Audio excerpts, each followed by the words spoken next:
6 तक तो पहुंचेंगे नहीं, तो मे बी 0 और 1 में से मैम कुछ बोल रहे होंगे। तो क्या प्रॉब्लम है यहाँ पे, क्यों नहीं हो सकते दो?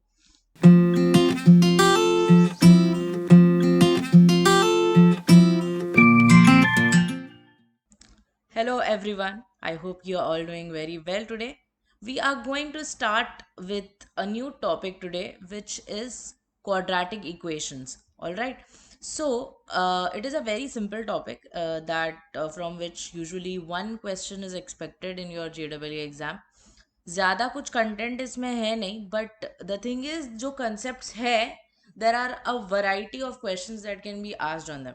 ओके, तो आपको बेसिक तो I hope in 10th standard how to solve quadratic equations and how you the nature of roots उसका जो भी होता है, आई होप वो सारी चीज़ें आपने 10th में पढ़ी है।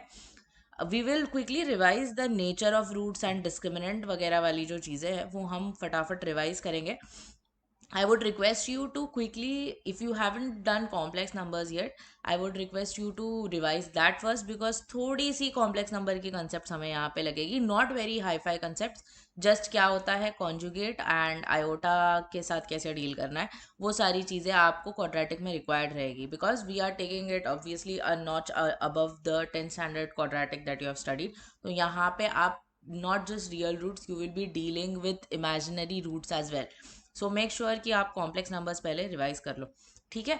So on that note, let us start with the topic quadratic equations, and today what we are going to do is we are just going to introduce ourselves and nature of roots देखेंगे हम लोग quadratic का, and उसके ऊपर what kind of questions can be expected, we are going to have a look at that. Okay, so let us start. सबसे पहले quickly quadratic equation होता क्या है? Any equation of the form ax square plus bx plus c is equal to 0 such that a is not equal to 0. What do you mean by a is not equal to 0? x square का coefficient जो है वो 0 नहीं होना चाहिए, otherwise फिर वो linear equation बन जाएगा, है ना? तो x स्क्वायर का कोएफिशिएंट लीनियर 0 नहीं होना चाहिए। एनी पॉलिनोमियल एक्सप्रेशन, LHS में एक पॉलिनोमियल एक्सप्रेशन जिसका डिग्री बेसिकली 2 होगा, such an expression is a quadratic expression, and if you equate it to anything it becomes a quadratic equation, ठीक है? Now for any constant x is equal to alpha, if the equation is true, कोई भी एक x का value अगर आप डालते हो और वो x का वैल्यू इसको अगर सेटिस्फाई करता है, मतलब LHS is equal to RHS अगर आ जाता है, तो ऐसी value x is equal to alpha की जो भी वैल्यू होगी उसको हम बोलते हैं इस क्वाड्रेटिक इक्वेशन का रूट, ठीक है? If alpha and beta are the roots of a quadratic equation, तो हम उस क्वाड्रेटिक इक्वेशन को इस तरह भी लिख सकते हैं, some constant times x minus alpha into x minus beta is equal to 0, ठीक है? Now there are many methods for solving quadratic equations which I'm sure you are aware of. Formula method है, perfect square method है, factorization method है. Quickly just revising the formula method for you. The roots can be given by x is equal to minus b plus or minus square root of b square minus 4ac upon 2a. A quadratic equation has more than two roots if it is an identity. Maximum कोई भी quadratic equation का दो ही roots हो सकता है, या तो एक रूट या तो दो रूट होगा। That is if it is true for all values of x, मतलब दो से ज्यादा अगर क्वाड्रेटिक इक्वेशन के रूट हो गए तो वो quadratic equation becomes an identity. अब इसका क्या मतलब है? The meaning of this is basically, अगर मैंने आपको एक एक्सप्रेशन दे दिया इस तरीके का, x minus 1 the whole square is equal to x square minus 2x plus 1। अब we all know that this is an identity. The meaning of an identity is what? कि वो हर एक वैल्यू ऑफ x को satisfy करेगा। अब यहाँ पे x की कुछ भी वैल्यू ले लोगे, this will still be true, that is why it is called an identity. Now in order for this to be true, the specific condition that you have here is a b c तीनों 0 होना चाहिए। इसका क्या मतलब होगा? अगर मैंने इसको ओपन कर दिया, if I open this, I am not, मतलब ओपन करोगे तो भी वही मिलेगा ना, basically it is a redundant step that I am doing here, but still in order to explain it to you I need to do it this way. तो अगर आप यहाँ पे ऐसा एक्सप्रेशन लेते हो, एवरीथिंग गेट्स कैंसल्ड, मतलब basically x square का भी कोएफिशिएंट 0 हो रहा है, एक्स का भी कोएफिशिएंट जीरो हो रहा है और कांस्टेंट टर्म भी जीरो हो रहा है, तब जाके वो एक आइडेंटिटी बनती है, बिकॉज एलएचएस और आरएचएस सब एक दूसरे के साथ कैंसिल हो जाते हैं, तो zero is equal to zero बच जाता है। तो अगर कोई भी क्वाड्रेटिक इक्वेशन के दो से ज्यादा रूट्स होंगे, it means that it is an identity. Identity है का मतलब वो हर एक वैल्यू ऑफ एक्स के लिए ट्रू होगा, और ऐसे केस में ए बी सी यानी कि तीनों जो कोएफिशिएंट्स होंगे एक्स स्क्वायर एक्स और कांस्टेंट टर्म जो होगा वो तीनों भी जीरो होंगे।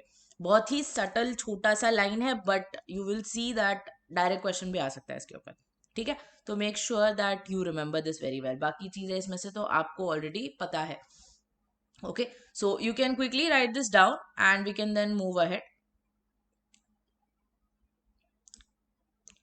Coming to the nature of roots, simple सा कंसेप्ट है ये, we have already done this, बस थोड़ा सा एक दो एक्स्ट्रा चीजें हम लोग इसमें देखेंगे। The nature of roots of a quadratic equation depends on the value of the discriminant. Discriminant का मतलब होता है डेल्टा, जो जिसकी वैल्यू जिसके लिए फॉर्मूला है B square minus four A सी। याद रखिए कि इस ये होने के लिए ए बी सी तीनों रियल नंबर्स होने चाहिए, मतलब वहां पे आयोटा वगैरह नहीं आ सकता। B square minus four A C से नेचर ऑफ रूट्स अगर आपको निकालना है तो A B C have to be real there. Okay, this is a very important line, because देखोगे आगे आप, दिस विल कम मतलब this will trick you in a bit of questions. अगर if you don't remember you will lose your marks in negative. Okay, तो depending on the value of delta there are three cases, either it can be less than zero, it can be equal to zero, or it can be greater than zero. Less than zero अगर है तो the roots will be real and distinct. खत्म नहीं हो जाता, एक और step इसके आगे जाएंगे।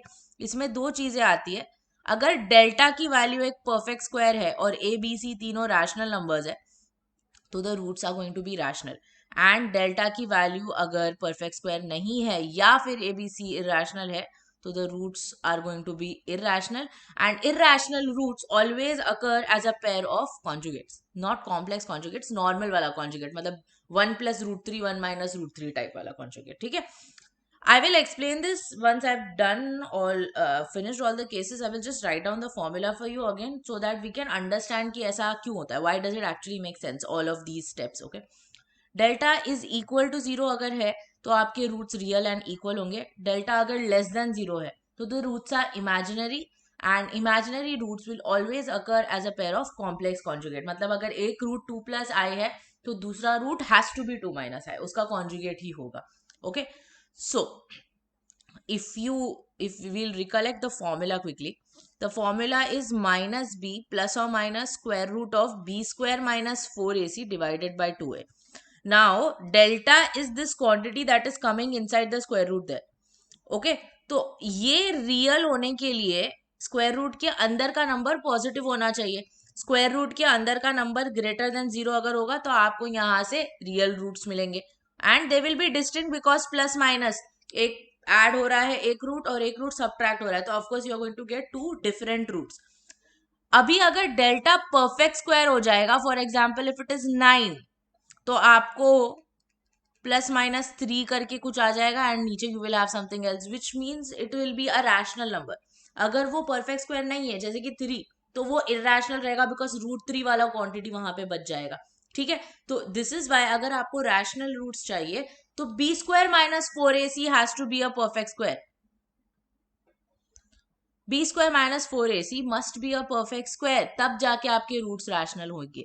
अगर वो एक परफेक्ट स्क्वायर नहीं होगा तो फिर वो इरेशनल हो जाएगा। सेकेंड केस की अगर मैं बात करूं, इक्वल टू जीरो अगर होगा, ये क्वांटिटी अगर जीरो बन गई तो आपका बस इतना पार्ट बचेगा which is of course a single number. ये एक ही नंबर है ना, इसमें डबल नंबर्स नहीं आ रहे, तो minus B upon two A इतना ही वैल्यू बचेगा।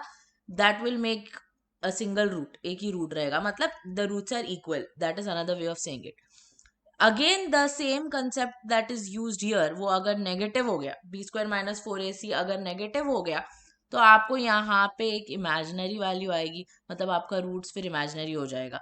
And it will be like this minus B plus और माइनस, इफ आई से कि you know let's just say कि जेड आ जाता है यहाँ पे, तो एक अगर वैल्यू आपकी minus B plus Z I है, दूसरी value minus B minus Z I हो जाएगी, यानी कि फिर वो एक दूसरे के कॉन्जुगेट्स ही हो जाएंगे, है ना, बिकॉज प्लस माइनस करके आ रहा है, एक अगर पॉजिटिव है दूसरा नेगेटिव, एक अगर नेगेटिव है तो दूसरा वाला पॉजिटिव, मतलब they have to be conjugates of each other. The same thing is here also, rational irrational अगर है तो प्लस माइनस है बाहर, एक अगर प्लस रूट थ्री है तो दूसरा वाला माइनस रूट थ्री ही होगा, ठीक है। तो because of that plus minus sign you have this concept of conjugates that is coming. Alright, I hope you have understood this. Make sure कि आप ये लिख लो, कुछ नई चीजें हमने सीखी है यहाँ पे, and most of the stuff that we have seen, you have done it before, but kuch new information we have seen here. So just quickly make this chart so that we can go ahead.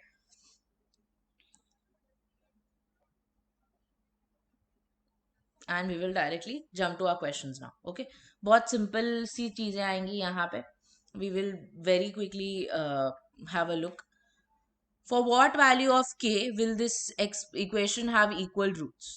एक equation दिया है, अगर मैं अभी for the first sum I will just write A B and C, आगे I will not write. A की value यहाँ पे 1 है, बी की वैल्यू 3k-1 है, and C is this big thing that is 2k² + 2k-11।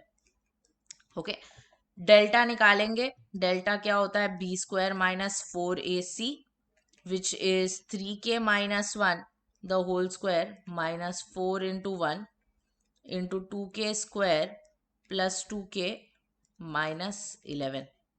So that makes it 9k² minus 6k plus 1 minus 8k² minus 8k plus 44. तो ये हो गया k² minus 14k plus 45. आपको चाहिए delta should have equal roots, मतलब delta should be equal to 0, यानी कि k² minus 14k plus 45 should be equal to 0। ये क्वाड्रेटिक इक्वेशन है, इसके रूट्स जो होंगे factors will be k-5 and k-9, है ना। तो k की आपको क्या वैल्यूज आ जाएगी? 5 and 9। For both of these values this equation will have equal roots, मतलब answer option A and B both है, which becomes your option D. Simple, बहुत basic, very simple question. I hope you have understood. You can quickly write it so that हम लोग next question पे जाए।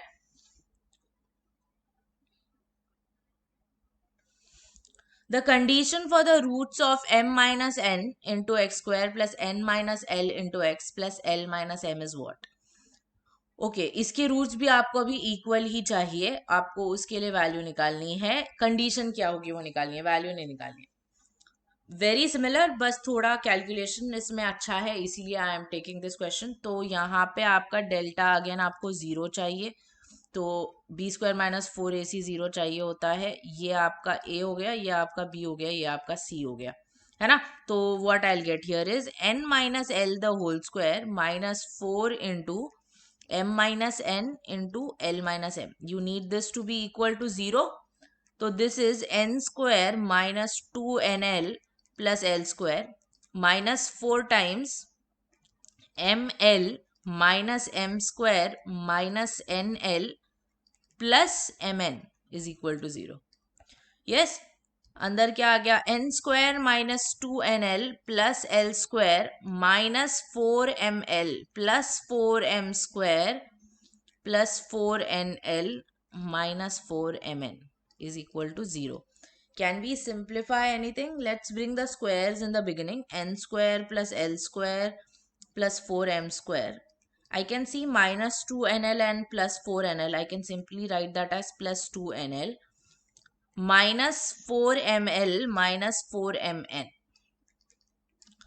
Now, if you look at this very, very, very carefully, this is actually looking like a² plus b² plus c² plus 2ab minus 2bc minus 2ac, है ना। ये थोड़ा थोड़ा a plus b plus c the whole square की तरह दिखता है ना।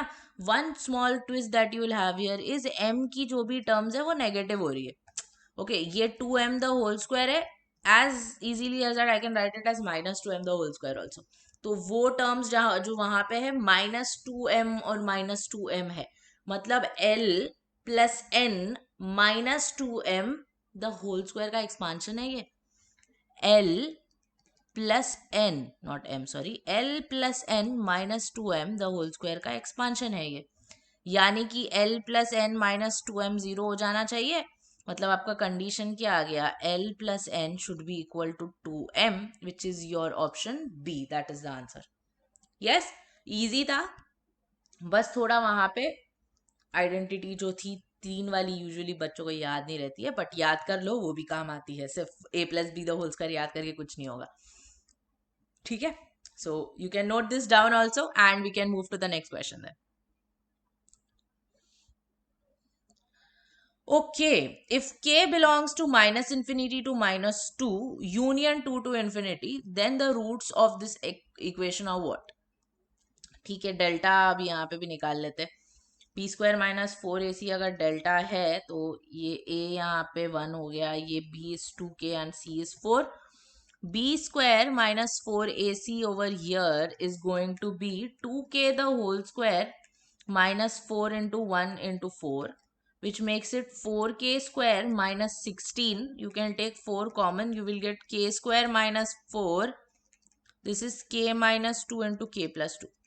अब आपको बोला है कि ये जो एक्सप्रेशन है, आई मीन के जो है वो ऐसा है, मतलब basically it is less than minus two और it is greater than two. This is what is said here. Okay, तो let me, if I plot this on the number line, minus two and two, मतलब या तो इससे छोटा है या तो इससे बड़ा है. अगर आपने मेरा सॉल्विंग रैशनल इनइक्वालिटीज वाला वीडियो नहीं देखा है तो I would suggest you watch that, because वो यहाँ पे बहुत काम आएगा. आपको क्वाड्रेटिक इनइक्वालिटीज जब सॉल्व करनी होती है, you have to use something called as a wavy curve method. तो make sure that you check that out and then you can come back here, because वो काफी बड़ा कंसेप्ट है एंड इट इज काफी easy, but you need it to solve this. Okay, now if you remember, अगर आपके पास ऐसा expression है, हम फैक्टर्स को प्लॉट करते हैं and we start a curve from this end, change direction, go back here, change direction. Curve के number line के ऊपर वाली एरियाज पॉजिटिव होती है और नीचे वाली एरियाज नेगेटिव होती है. ठीक है, अगर आपका ये जो पॉइंट है, जहां जो फैक्टर वाला पॉइंट है, वहां वो पॉइंट अगर इंक्लूडेड है तो हम सॉलिड सर्कल बनाते हैं, अदरवाइज हम हॉलो सर्कल बनाते हैं. यहाँ पे clearly minus two and two are not included. ठीक है, तो अगर आपको अभी ये रीजन आ रहा है, ये वाला और ये वाला, मतलब नंबर लाइन के ऊपर वाला आ रहा है, नंबर लाइन के ऊपर वाला आएगा, यानी कि this expression has to be greater than zero. मतलब आपका डेल्टा बेसिकली आपको ग्रेटर देन जीरो चाहिए. डेल्टा ग्रेटर देन जीरो कब होता है? जब आपके रूट्स जो होंगे वो रियल एंड अनइक्वल होंगे. It will not be equal to zero. Equal to zero नहीं है वो, बिकॉज आपका माइनस टू और टू इंक्लूड नहीं हो रहा. माइनस टू और टू अगर होता है इंक्लूड, तब जाके वो रियल एंड इक्वल होते. ठीक है, so here your roots are going to be real and distinct. Make sure that you revise the wavy curve method and then come back here. Okay, all right, chalo, moving ahead. Log देख के थोड़ा डर जाते हैं लोग. Again calling back to the logarithm वाला video as well, वो तो बहुत इंपॉर्टेंट है, वो आपको आना बहुत जरूरी है. लॉग की प्रॉपर्टीज बहुत हर जगह ही आती है, मतलब तुम फंक्शंस की बात करो, तुम कैलकुलस में जाओ, wherever you go, log is going to be very very important. तो वो तो आप देख ही लो अगर आपने नहीं देखा है तो. if the roots of 3x square minus 6x minus log p to the base 5 is equal to 0 are real, then what is the least value of p? ठीक है, रूट्स रियल है, मतलब delta is suppose to be greater than equal to zero here, right? यहाँ पे this is A, this is B, this is C. तो B square minus four A C अगर आपको चाहिए greater than equal to zero, so you will have minus six the whole square minus four into three into log P to the base five, sorry log 5 नहीं, log p to the base 5 I need. That should be greater than or equal to 0.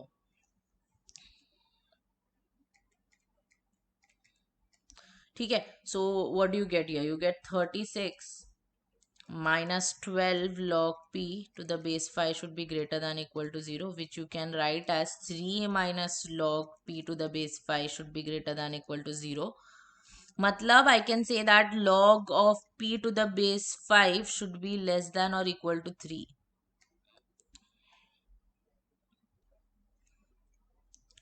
या one tiny problem, ये भी negative ही है, minus four three minus log of ये है वो, तो this will become plus plus, तो ये माइनस हो जाएगा basically. Log P to the base 5 should be greater than ही होगा वो, then it won't be less than, it will be greater than equal to -3। Okay, अब याद दिला दे आपको, if you have logarithm of x to the base y is equal to a, इसको हम अगर एक्सपोनेंशियल फॉर्म में लिखना चाहते हैं तो वो क्या होता है, वो हो जाता है x is equal to Y raise to A. मतलब बेसिकली मैंने आपको ऐसे बताया था कि इसका मतलब है कि आप y को किस पावर से रेस करोगे so that you get x, y को आप किस पावर से रेस करोगे so that you get x। तो सेम चीज इनइक्वालिटी में भी आएगी कि आपने p मिलने के लिए 5 को किस पावर से रेस किया, p मिलने के लिए 5 को किस पावर से रेस किया, that is going to be your answer. 5 raise to -3 is nothing but 1 upon 125, that is your answer which is option D. Okay, we have covered that logarithm to exponential ka conversion in great detail in the logarithm video which is there in the basic mathematics playlist. Make sure that you have a look at that. Not just this, we have done a lot of properties of logarithm there, so have a look at that काफी अच्छे से, not just formula रट्टोफाई नहीं, आपको actually why is it happening and what is the concept behind it, you will understand that very well, you can have a look at that. This should be greater than और equal to, because आपको distinct की कोई condition यहाँ पे दी नहीं है, ठीक है। Okay, super, let's move ahead.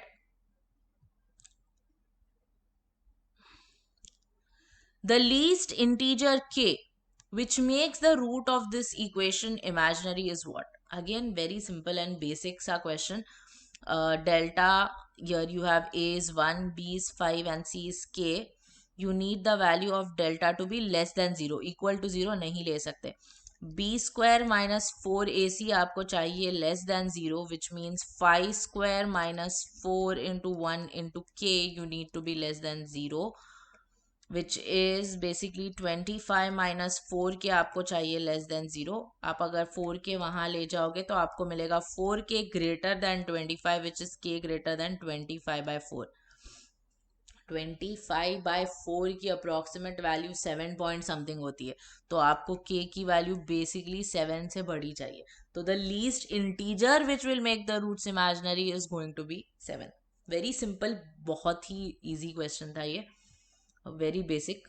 The only thing is यहाँ से यहाँ जंप कैसे मारना है, you need to know that. Okay, yeah simple है ना। Okay, let's move ahead.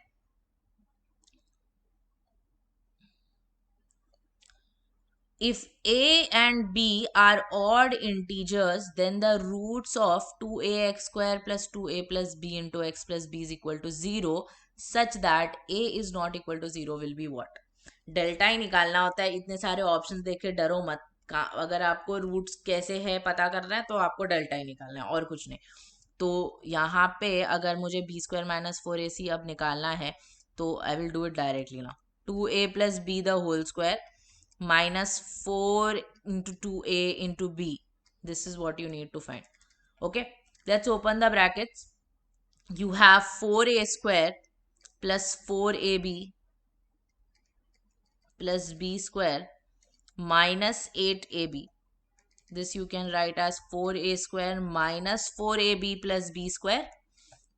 This is nothing but 2a minus b the whole square, which is obviously a perfect square. If it is a perfect square, if you are getting delta as a perfect square, and of course they are odd integers, मतलब of course they are rational only. ये सारी चीजें अगर odd integers है, if they are rational, then your roots are also going to be rational. That is your answer, which is option A. ठीक है? All right. Very good. Let's move ahead.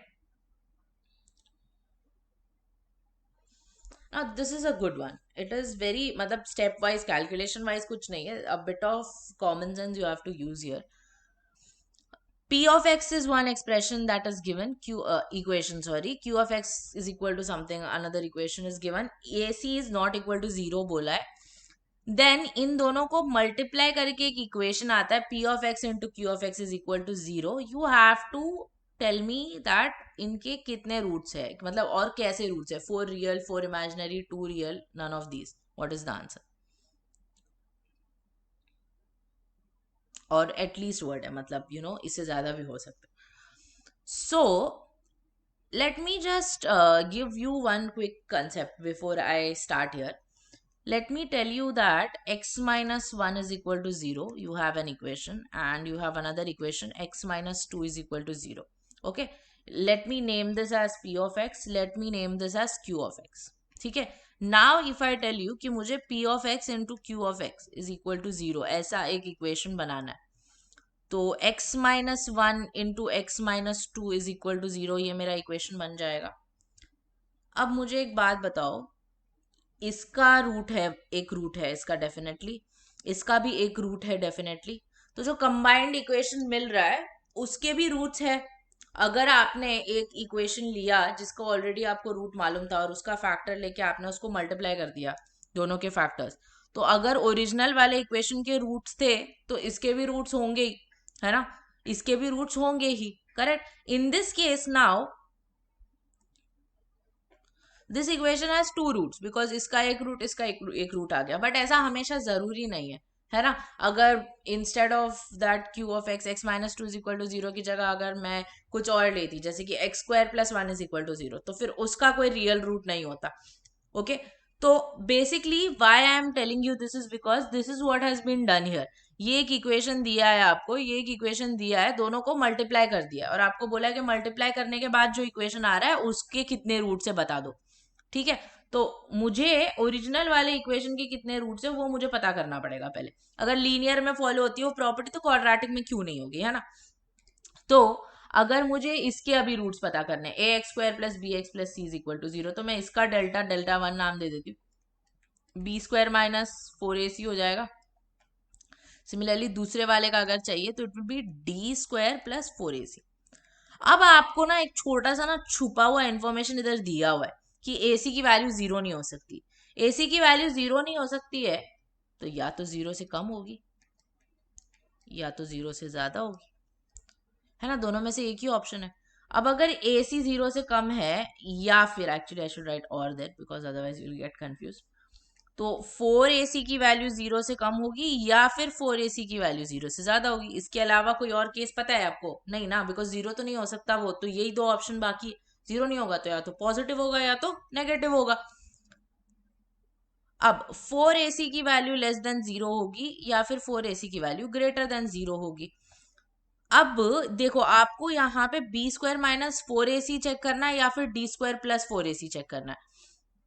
तो अगर इसको मैंने घुमा दिया and if I make this minus 4AC greater than 0 और मैंने इसमें ऐड कर दिया बी स्क्वायर, तो ये वैल्यू जो है वो बी स्क्वायर से बड़ी. ऑफ कोर्स ये पॉजिटिव ही होगी ना बिकॉज आप स्क्वायर ऐड करो, तो ये वाली वैल्यू भी positive. Technically it is greater than B square but आपको पता है कि बी स्क्वायर तो पहले बात 0 से बड़ा होता है, तो ये वैल्यू भी पॉजिटिव ही मिलेगी. सिमिलरली यहाँ पे तो ये ऑलरेडी पॉजिटिव है, अगर तुमने इसमें डी स्क्वायर भी ऐड कर दिया तो ये भी पॉजिटिव ही मिलेगा.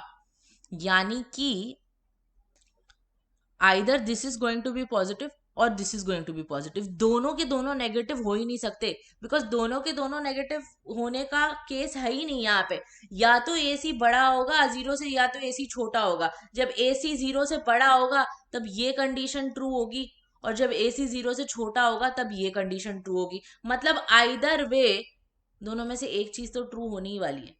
दोनों में से कोई एक चीज तो ट्रू होने ही वाली है. मतलब इन दोनों इक्वेशंस में से कोई तो एक equation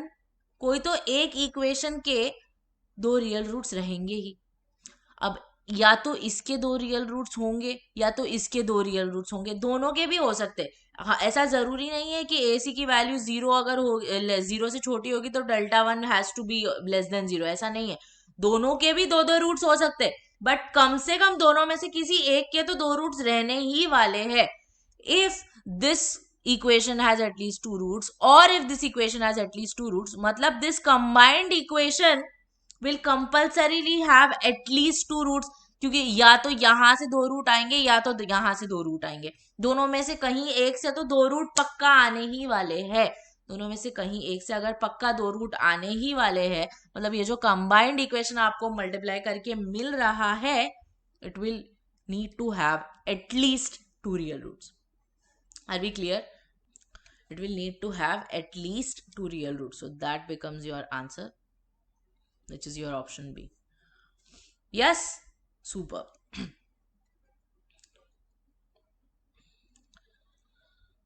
Okay, now this is a good one.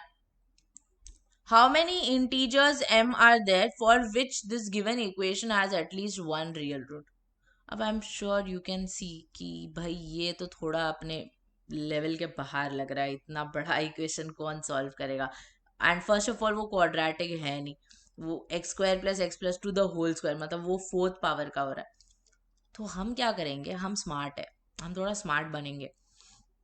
What we are going to do is, हम लोग ना ये एक्स स्क्वायर प्लस टू को एक ए ले लेते हैं, और ये जो x square plus X plus one है इसको बी ले लेते हैं.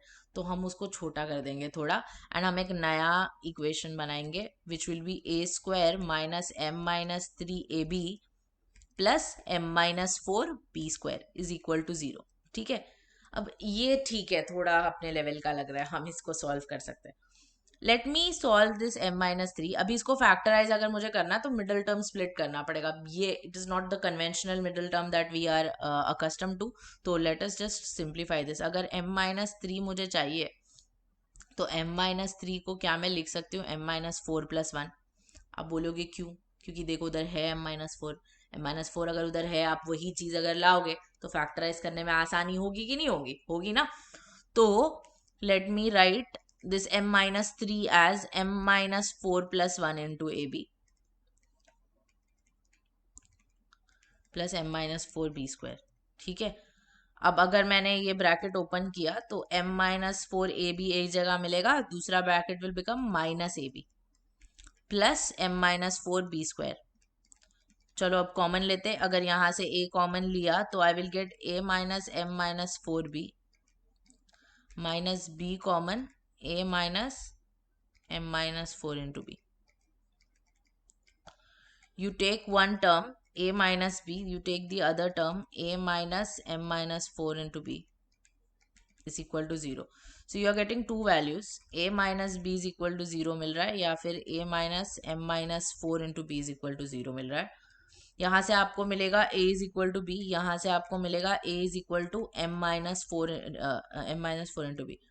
अब ये दोनों इक्वल नहीं हो सकते. क्यों? क्वेश्चन में दिया है? नहीं, क्वेश्चन में नहीं दिया है, बट आपने एक चीज को X square plus X plus one लिया, दूसरी चीज को X square plus X plus two लिया, तो basically zero is equal to one जैसा हो जाएगा वो, जो कि मतलब two is equal to one actually technically, which of course is not possible. तो ये दोनों तो कभी इक्वल हो नहीं सकते, मतलब that's like saying x plus one और एक्स प्लस टू सेम है. नहीं पॉसिबल है, ऐसा कभी नहीं हो सकता. तो ये कंडीशन एलिमिनेट हो गई और you are only left with A is equal to M minus four B. इसको याद रख लेते हैं, and let me just erase this because otherwise it will become very crowded. तो a is equal to m minus four B, this is the equation that you are left with. तो चलो अभी a और b x को गायब कर दिया था, अब वापस लेकर आ जाते. तो आपको मिलेगा क्या, X square plus X plus two is equal to m minus four into X square plus X plus one.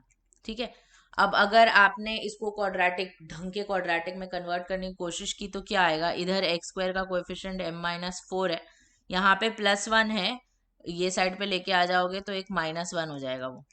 Similarly the same thing will happen for x also, और जो लास्ट वाला टर्म है वो m minus four minus two बन जाएगा, इधर x गायब हो गया.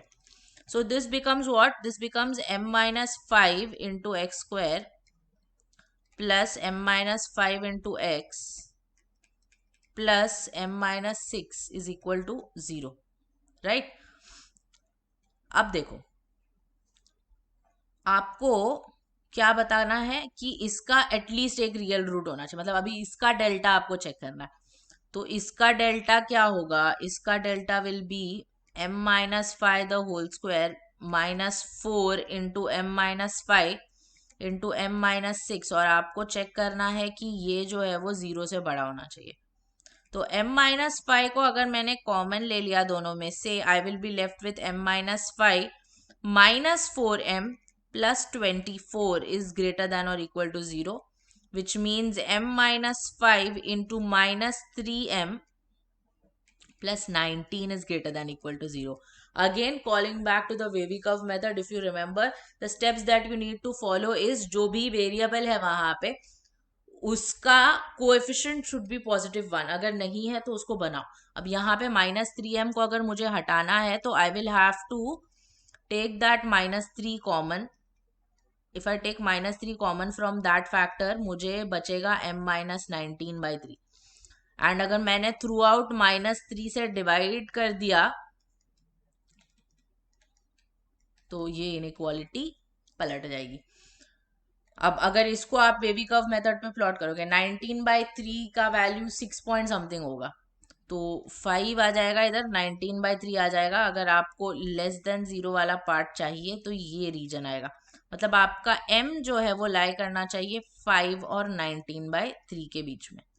अब आपको क्या पूछा है कि कितने इंटीजर्स हैं होंगे ऐसे जो कि यहाँ पे लाई करेंगे.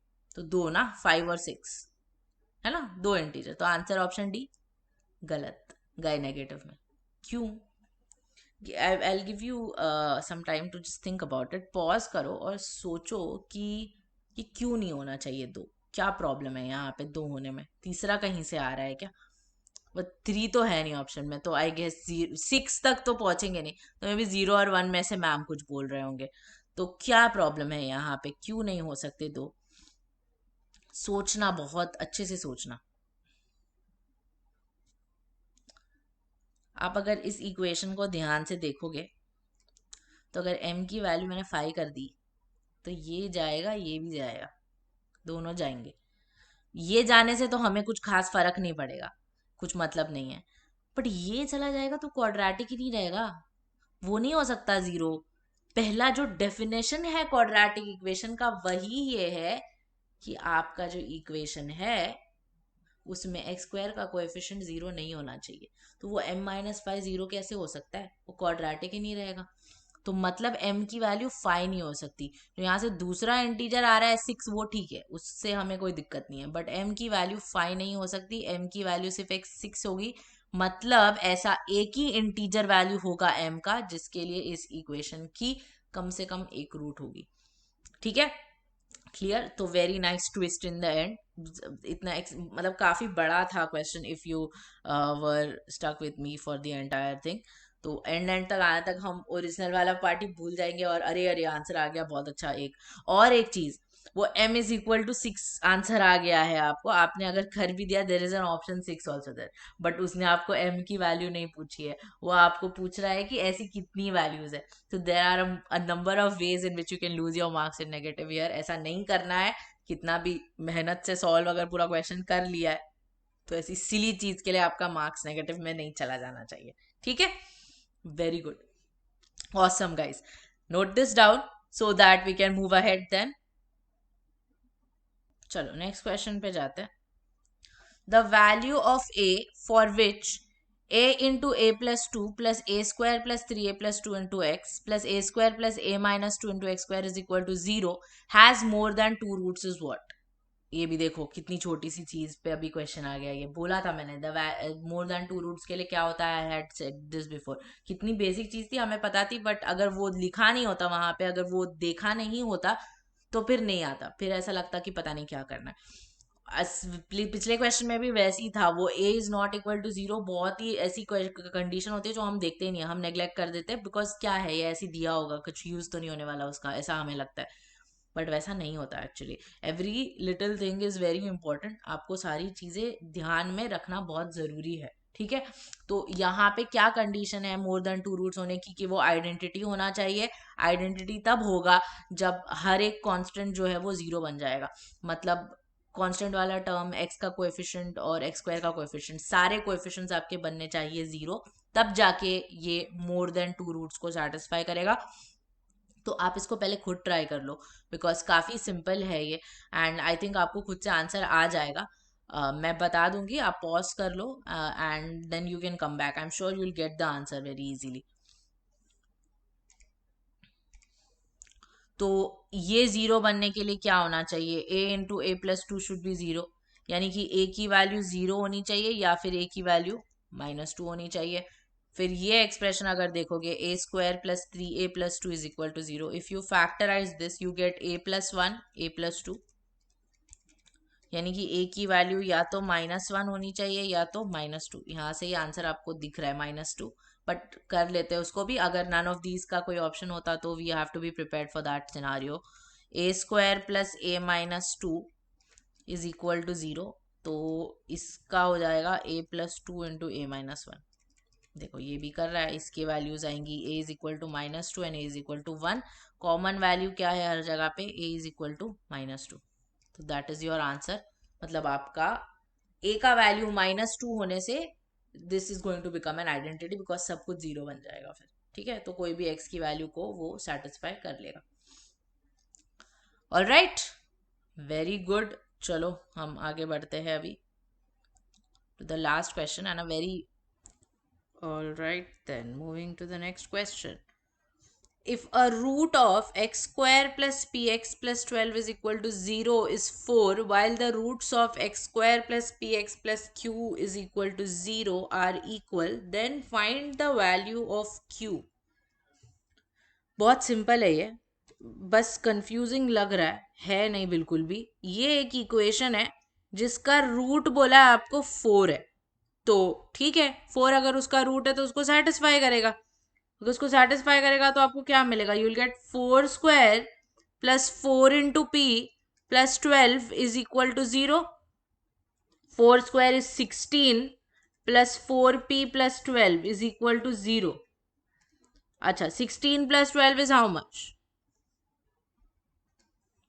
28। उधर जाके -28 हो जाएगा, तो you get 4p is equal to -28, यानी कि p का वैल्यू हो गया -7। ओके, अच्छा अगर अब p का वैल्यू -7 हो गया तो ये इक्वेशन में हम उसको डाल देते हैं। You get x square -7x plus q is equal to 0।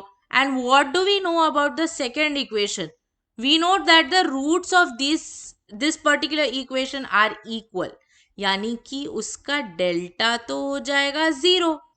Delta यानी b square -4ac, you get -7 square -4 into 1 into q is equal to 0। मतलब 49 minus 4q is equal to 0, which means that 4q is equal to 49, यानी आपका q क्या हो गया, 49/4, which is option C। Easy question, simple, बहुत simple। Note कर लो so that I can give you my homework question। Your homework question for the day is the number of integral values of m for which this particular equation has no real roots is what? Easy, देखा है ऐसे similar question। Let me know the answer। I hope basic nature of roots quadratic equation के आपको समझ गए होंगे। बहुत simple concept है, very easy। Stay tuned, more videos on quadratic equations will be up soon। Thank you so much for watching। Until next time, bye bye and take care।